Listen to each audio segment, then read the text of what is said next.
Major protests, thousands of arrests, hundreds killed, the toppling of a brutal regime, a victory to the youth. This was the Bangladesh Quota reform movement. But first, why did these protests even start? Initially, these protests were first ignited due to the students feeling misrepresented in the quota system, which was mainly for the descendants of freedom fighters, but also small other things like ethnic minorities.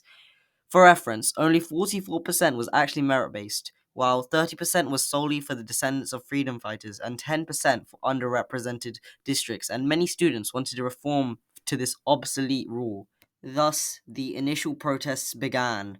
In June 2024, students took to the streets due to these already stated problems, but also due to economic downturn, dissatisfaction for the oppressive and corrupt government, and also a lack of democracy. Peaceful protests began resonating throughout the country. Despite this being quite harmless, serving mainly as a wake-up call to the government, the people in power reacted very harshly, as they probably saw this as a threat to their almost authoritarian rule. As a response to this, they shut down all educational institutions throughout the country. Not only that, they deployed the Chhatra League, a student wing of the government, who used violence on the protesters through firearms and pointed weapons. The internet and mobile connectivity was also shut off completely, followed by many social media apps, leaving the country pretty isolated from the rest of the world.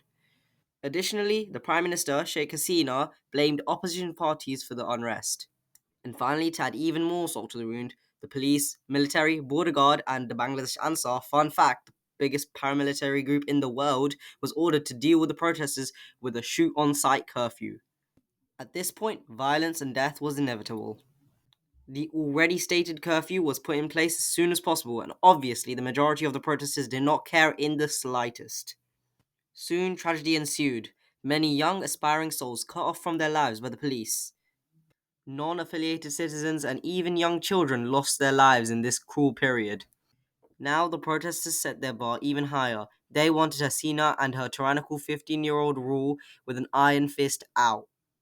Soon the pressure was too much for the Prime Minister, and she had enough, and fled the country and resigned, just before protesters stormed her residence, with someone even taking a picture while laying on her bed. The army had also taken over the country, and after some talks with some politicians, they decided to disband the whole government.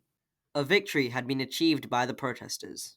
However, the protesters are still protesting now to ban the Chhatra League. Thankfully, sticking back to the original topic, the quotas have been changed for the better. Now, the army is in the process of setting up an interim government, and they promise elections when it's stable enough. Let's hope they keep that promise. Now, let's check the casualties during these last couple of weeks. Around 200 to 500 people have been killed, sadly, but it's probably even more than that. Not to mention the 20,000 injuries and 12,000 arrests that have been put in place. On the side of the government, around 1,000 police officers have been injured, as well as 200 reporters. Let's hope the future of this country is bright, or else another tragedy may as well ensue after this.